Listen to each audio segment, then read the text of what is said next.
This is the Good Neighbor Podcast, the place where local businesses and neighbors come together. Here's your host, Sean Preston. Welcome, everybody, to the Good Neighbors Podcast. Today we have a good neighbor on, one of my favorite people out there in the world. Her name is Kelly Letourneau from Kelly Letourneau Media. How are you, my dear? I'm doing great. How are you? I'm doing very well, thanks. Amazing. How was the weekend? The weekend was fantastic. A lot of work, some down, some rest time. But as you know, as an entrepreneur, you're sort of never off the clock. So, but wouldn't have it any other way. So me and you got connected through a mutual friend of ours. Yeah. And we got to sit down in a coffee shop to get to know a little bit about each other. And you fell in love with what we're looking to try to do in the magazine and being a part of that for a while. And you also have a phenomenal business. So why don't we start with that? Let's tell the listeners a little bit about what you do. So I own a full-service digital marketing agency. We are a boutique agency, meaning we're a small team, but we are small and mighty. We're a team of 7 women. It was my goal when I started Kelly Letourneau Media to empower women from both an employment standpoint, so working with women and working for women. So we really, the mission is really to boost women entrepreneurs and women business owners. That's absolutely phenomenal. I definitely back the trend. I'm partnered with a bunch of women. Nothing against the guys. Communication's pretty good with the girls. You know, they're pretty organized. It always makes my job a little bit easier 100%. From that standpoint. Not taking anything away from the guys. Love the guys. Not a competition. It's just, it's just women. We tend to get stuff done. Not that the guys don't, but we do. I agree wholeheartedly. With that. And you're up for a pretty prestigious award, making the finalists. Oh my goodness. Yeah, really excited about that. So I was nominated. I still don't know by who, someone in the community, for the Women in Business Chamber of Commerce Awards in the category of entrepreneur. And I've been in business for 3 years. And I'm really excited. I didn't think I would be as excited, I didn't think I would be as excited as I am. It's flattering. And you know what? The funny thing is the amount of support that I have received from my family, from my partner, from my children, people who work with me, people in the community. It really makes you look and reflect back on everything that you have done and people you have worked with. And, it really isn't, it is a cliche, but I totally get it now that, I've already won. Honestly, it is the heartfelt support that I have been getting is better than any award ever. It's amazing. It's truly reflective on the goodwill that you put out there because you go out there and do it. You never, like when anybody's doing it, they never are thinking, oh, I'm doing this because I want these accolades or because I want this attention from my family. Right. But when you receive it, it is indicative on that goodwill that you put out there. And really happy that it's happening to you. Can happen to a better person. So congratulations. Thank you. I appreciate those words. Okay, so tell us about your journey. I don't really know if I even know about this journey, so I'm really curious. And where did you start before you were doing Kelly Letourneau Media? And paint that picture for us. For sure. So I am a classic side hustle turn full-time entrepreneur gig. So if we rewound, my entire 20-year professional career before this has been in nonprofit. So I have worked with a number of different charities in Ontario, big ones like Heart and Stroke Foundation, and then small grassroots women and children's shelter of Barrie. And my role in all of the charities was development manager, which means I got to go out into the community and I got to meet everybody, tell our story, and ultimately try to garner support for the charity. in that, I became a really good storyteller. And I found that by storytelling, you can impact or elicit emotions that make people do something, right? Either open their wallets or become a volunteer or be an advocate, whatever the case may be. Now, in nonprofit, wonderful for the heart, right? I lay my head on the pillow and I know that I've done something good for the community. But as a mom of two teenage boys now, their needs and wants and appetites got bigger and bigger and bigger. And charity work is fantastic, but it's not paid great, right? Like I got to support that in some way. So, had to go into a private organization. Ultimately went to work for Cool FM and Rock 95. Fantastic organization. I could still stay within the community. Really, really liked the team.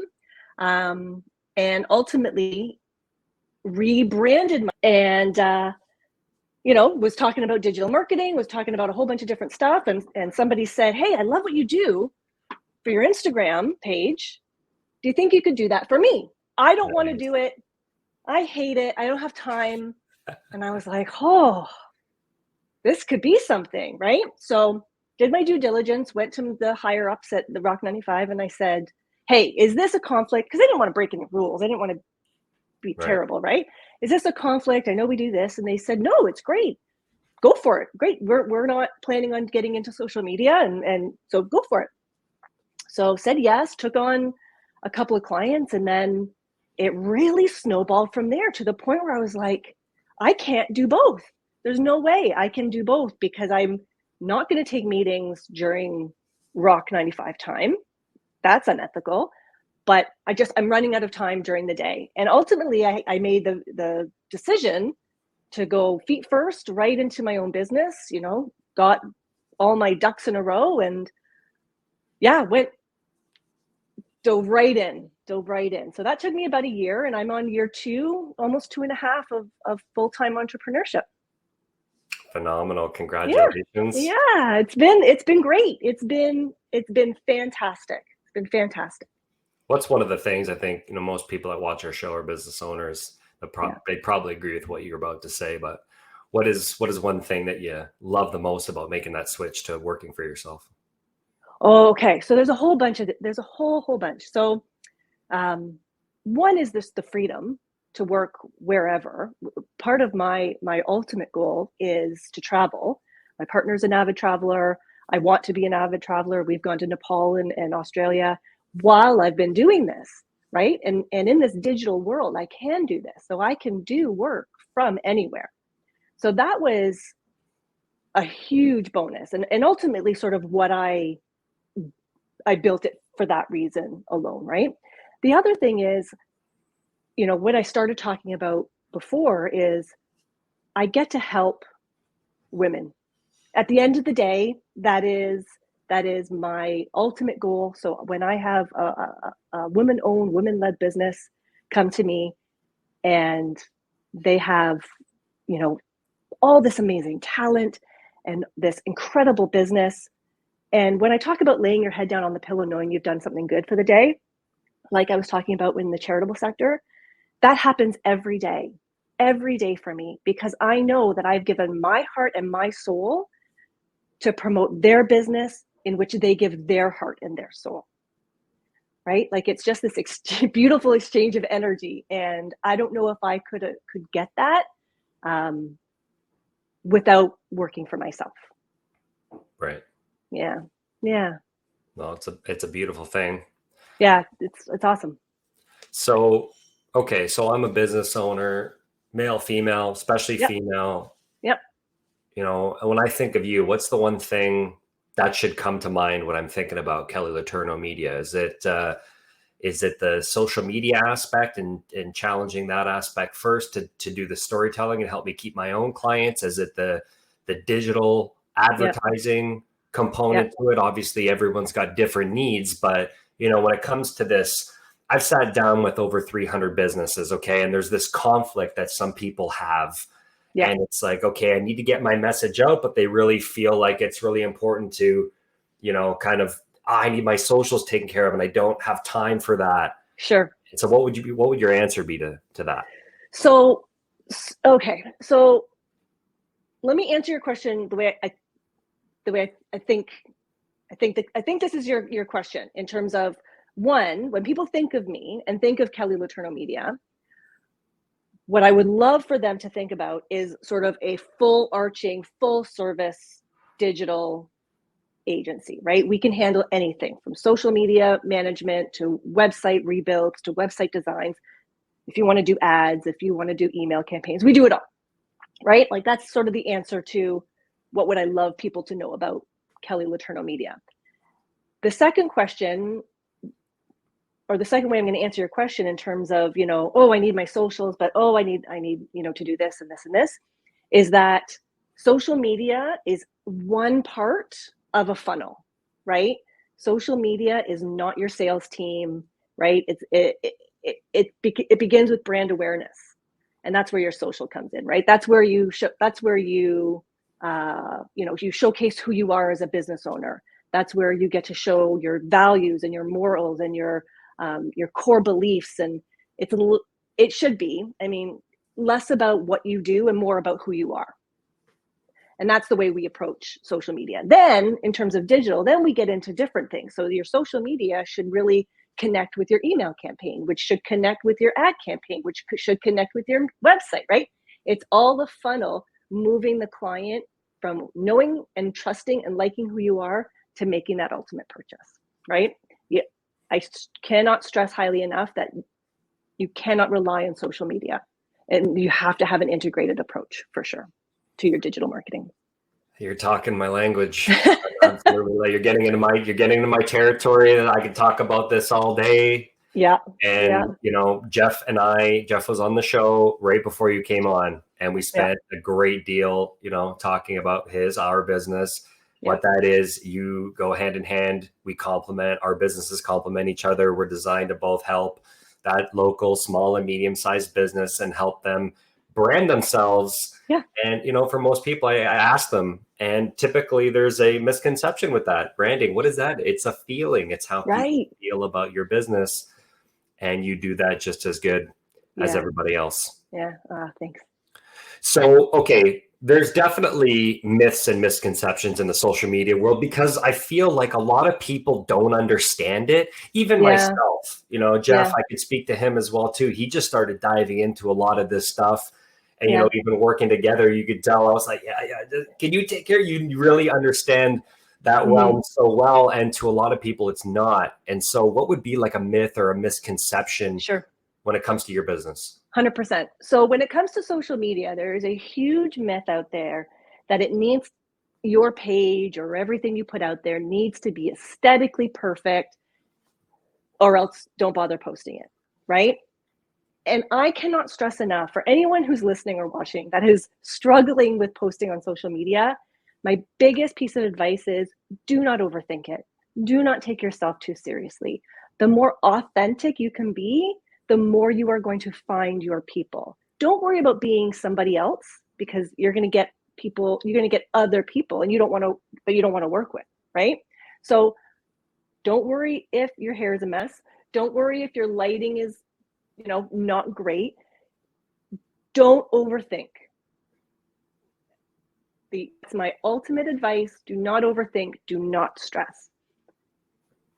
The other part of that, in terms of a misconception, is that when we talk about consistency, so you hear a lot of, social media gurus, and they're be consistent, be consistent, be consistent.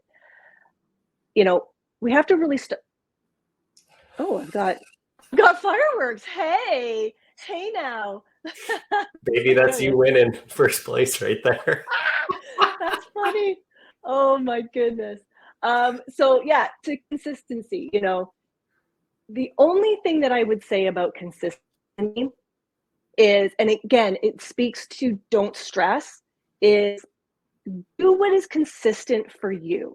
If you can squeeze out 2 posts a week to stay on top of mind, 2 is consistent for you, no problem. if you can manage 3, if you can manage whatever, right? But do not put pressure on yourself. You're springing up in the middle of oh my God, I didn't post. What am I going to post about today? Because you think you have to post whatever, right? No, just relax. It's good. It's fine. You can wait for the morning. No panic posting here. We're okay. So it really is just a matter of stopping for a second, just really trying to figure out is what can I reasonably and consistently manage? And if it's 1 or 2, great, no problem. Yeah, I definitely, authenticity, like you were talking about, right? Yeah. People, like, it doesn't matter if your hair, like, if anybody can notice my head right now on this side, it's right over here. I've got like a dog hair sticking out of the back of my head here. And it's like, it's embarrassing, right? I just cleaned up in here from the weekend. I got a bottle of wine kicking right there for the whole show. And I'm like, and it's like, what do you mean? You have a beer balloon right here. And I'm like, okay, I guess you're right. People just care too much about this own image that they want to try to portray for themselves. And it's like, people don't care. People just want to know who you are, because if they know the real you and they can see through the charade or facade that most people want to or think that they need to have out there, that's what garners trust and influence. That's what gets people to buy from you. So just be who you are. It goes a long way. Just be who you are, and your people will find you. And then those people have their people who will, referrals will come, because there's just this alignment in values, and there's an alignment in personality and sense of humor. I think people discount sense of humor in business in a big way. There's just this energetic connection that happens when you align beautifully. Yeah, I mean, just like look at any Super Bowl commercial. That's right. When people are laughing, they're having fun. You get a dopamine hit when you laugh. 100%. Like, why would you not want, that is like it's one of the spices to life, right? Yeah, you got it. After no, right? In the no, like, trust factor, they're like is before trust. It's very textbook, but it's true. They need to know you're around, need to know who you are, and they need to like you. Then they'll trust you. And then watch the business flourish. Well said. Okay, so you talked a little bit about what you're kind of doing on the weekend, and you've got 2 boys. And so obviously work is work, but we need to have that work-life balance. The word fun should be my middle name, because I like to have fun. Yep. So Kelly, tell us, what do you like to do for fun? Well, okay, that's a great idea. Fun? That's an idea. Okay, so let's see. What do I like to do for fun? So I'm very seasonal. So in the summer, you catch me in the bay on my paddleboard. That's where I'll be. Nice. I have a mild to slight unhealthy obsession with Orange Theory Fitness. I'm there 5 times a week, which I love. Nice. Really enjoy that. Shout out to OTF Barrie. They're great there. It's lame, but I will say I do love to create. So in a sort of downtime, you'll find me on my computer. You call it working, but it's creating. It's a creative outlet. And the thing that I've found that I've really enjoyed is pottery. Really? Yeah. A friend of mine, and we went and we did a 6-week class, and we made very small bowls. You just very, very basic. But I think I'm hooked. On pottery. When I was a kid, I used to do those little modeling clay. I used to paint those, or I used to paint the figurines, and then I got into modeling clay for like a good 6 years, and I would buy the special modeling clay that you would bake in the oven after, so you could keep it. It would harden. I feel like I could get into something like that. Yeah, it's when they get to meditative, that's no joke. You can get on the wheel and you get your clay and you're molding it, and you're relaxing. I highly recommend pottery. So when you're getting into this, right, it's a messy thing. I've seen some of it before. Are you like making these shapes, or are you like a bowl girl? You're just like, give me the salad Just the bowl, the bowl. small bowls. I'm into the bowl. And then I forget it shrinks. So my bowl ends up being like a little like sake. Because it's just like, it's so tiny. And then it just shrinks down in the bowl. And it's useless. Okay.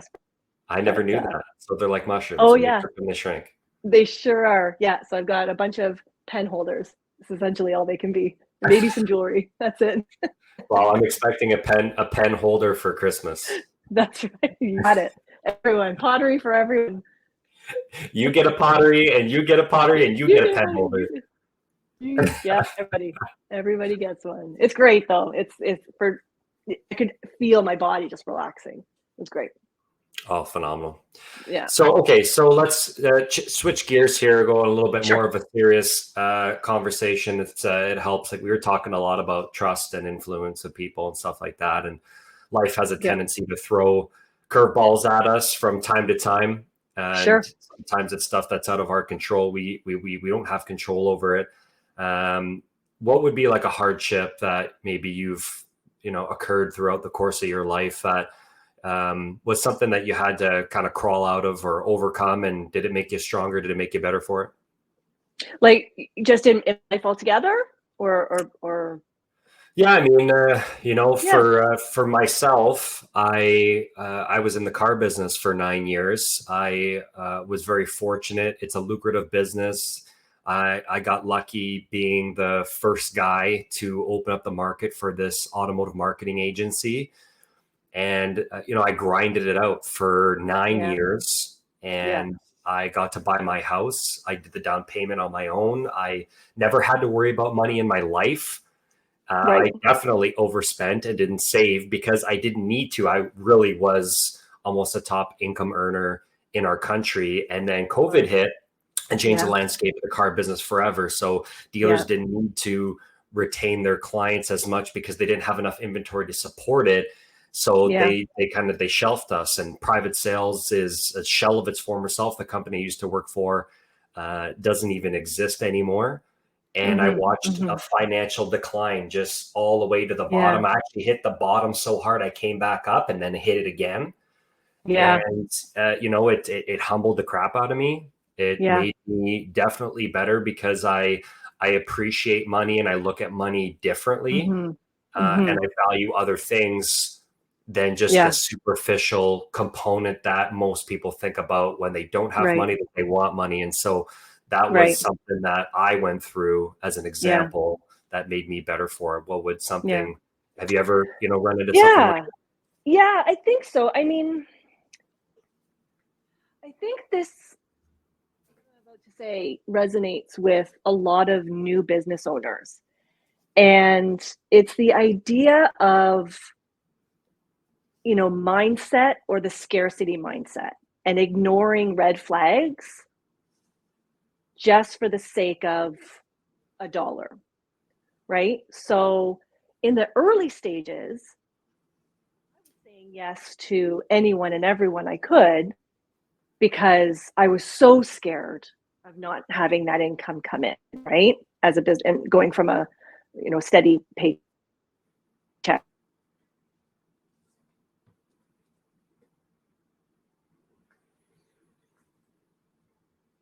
She's coming back. I know it. 3 times the charm. There we go. I'm trying to move my paycheck. Keep her going. Right. So I am seeing red flags in meetings. I'm thinking, ooh, this is not an alignment that I can get on board with, or this is not this particular person or client. Their needs are either too big, or their expectations are this, or their attitude is this, or their language is this, and it didn't sit right with me. But I ignored all of that.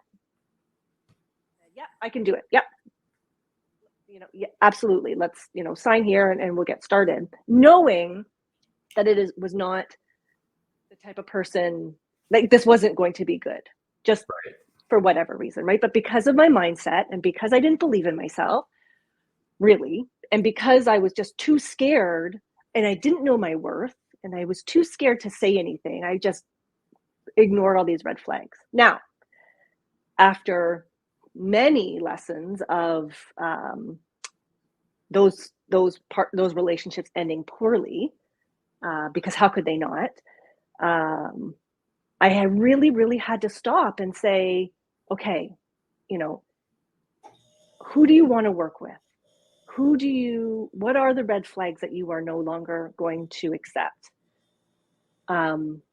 It's okay, right? Like, and I really had to say to myself, you can say no. That's one of the great things about being an entrepreneur, right? You can say no. There will be somebody else. It's okay. So other people will find you. You've just started. Don't worry. But there's just this panic and this, I don't want to say imposter syndrome, because I think, I think I started the business knowing it was something I loved and something I could do. But it was just that mindset, that scarcity mindset of like, if I don't take this client, nobody else is coming. And I really had to teach myself that wasn't the case. Right. So knowing that now in my heart, it makes it easier to not just say, not necessarily say no, but to be really open about the expectations of, like, the scope of work and how we'll work together, and be really matter of fact and say, this is how we work. If that's not aligned with you, no problem. We'll find you somebody else. Right. I didn't have the courage to say that before. Yeah, it's definitely something I was thinking for my own business too. Like, I've been saying it for a long time now, but for anybody listening on the show, because we do similar things, you and I. Yeah. It's a partnership that you're building, and especially when they work with somebody like yourself. Some advice for people listening to the show: when you're buying from Kelly, you're not buying marketing and then you never see her again. It's a partnership that you're buying. You're buying a marketing partner, a marketing consultant, where you have access to that person throughout the length of your tenure working together, which should be very long, because once you commit to marketing, it's not like you just turn off the tap in anything. Right. Marketing. But, that goes a long way. I had a client tell me that the other day. I said, I bought from you because I used to just buy from people, but I'm buying a partner, right? Somebody I get to work with. It's a collaboration. And, yes. And that interview, it is really an interview when you're sitting down with somebody, or you're sitting down with Kelly. If you're sitting down with me, you're sitting down with Rock 95. Yeah. The person who's taking care of you you got to mesh. Like, would you not necessarily hang out with that person outside of work, but can you collaborate together? Do you have the same goals, the same mindset? It goes a long way. Absolutely. Yeah. I couldn't have said it better myself. That was great. Yeah, absolutely. And so what's one thing that you wish listeners knew about your business? Well, I think you said it right there. When you work with us, we're partners, like full on partners. You are in control as like the client. You have as much or as little say, right? You can be involved as much or as little as you want to. The working relationship becomes intimate is the wrong word, but we mesh, and you have to, right? I think you have to. If you are talking about your business and marketing and promoting your livelihood, you want someone who is going to be as in it as you are. That's, at the end of the day, that's what we are. We're in it just as much as you are. Well, we go back to that word trust and that like factor, because if you trust and like the person who's sitting across from you, and you're going to open up your wallet to say, well, and also recognize I need help with this because I'm not an expert in it. Yeah. That like and trustability factor goes a long way to be able to communicate properly, to be able to open up and say, I need to, like, sometimes you need to be open enough with the other person to say, I've got faults, I have issues, I have things going on in my personal life. And it's not like we're therapists, but to a degree, almost, Yeah. Like, not that we're here to fix your problem, but we need to understand as marketers, we have to tell your story. So we need to know what's going on in your life. That's right. And I've been fortunate enough to have some clients really open up to me. It allows me to be able to help them better. And I'm sure you've probably had that as well. Absolutely. Absolutely. You almost need to be sort of an open book with each other. And there's no shame, right? There's no shame. There's no guilt. I get people coming to me and say, I'm so sorry. I just hate doing social. That's okay. No offense here. I love that you hate doing social. That means we can do it for you. And I think with entrepreneurs, there is a stress or an expectation or a societal, expectation that you have to do everything. As an entrepreneur running your business, it's up to you to do everything. And that's not the case. We entrepreneurs wear so many hats, it's not possible. And you are no less an entrepreneur. In fact, you're more of an entrepreneur if you start hiring out things that you don't like to do. Because that just gives you more time to build your business, right? Get out of your business and start building it. So to any entrepreneur out there who thinks that they have to do everything or else they're not an entrepreneur, if I can swear, that's kind of horseshit. But no, definitely. It's a podcast. Fuck it. That's crap. That's crap. You are more of a business owner if you start delegating and hiring out. A lot of business owners don't, or maybe haven't heard, or when they get into business, because they're really good at what they do. Yeah. I think some people know the rate on the survival of a small and medium-sized business, which is extremely low. Yeah. But not because they're not good at what they do. They're all really good at what they do. That's why they come into business. Yeah. But most fail because they fail at scaling their business. Yeah. And that's exactly what you're saying, right? Work on your business, not in your business as much. And depending on the business, you still have to work in it and you still have to build from scratch. So if you're brand new, obviously you got to work in it a lot. Sure. But learning how to delegate and giving that fear, like a lot of it's my baby. I'm scared to give control away, and learning to let go of that and letting others take on those responsibilities gives you that percentage chance increase that you're going to survive. And in our case, your case being the fact that you do marketing and help spread that message and tell that story to the right audience, just ensures that level of survival moving forward from there. So absolutely love what you do. Phenomenal human being, great person, a mother, a leader in her respective right. Thank you so much for coming on the show. And for those who are interested, I'm probably sure there's a bunch that say, I would love to can you please take over the social media because I just really don't understand it. How would they get a hold of you? Yeah, they can follow me on Instagram at Kelly Letourneau Media. They can check out my website at kellyletourneaumedia.ca. Those are the two best places to find me. Wonderful. Thanks so much for doing this. It's been an absolute pleasure. And keep me posted with those awards. You got it. Will do. Thank you so much. Okay. Thank you for listening to the Good Neighbor Podcast Midhurst. To nominate your favorite local businesses to be featured on the show, go to gnpmidhurst.com. That's gnpmidhurst.com or call 705-413-3775.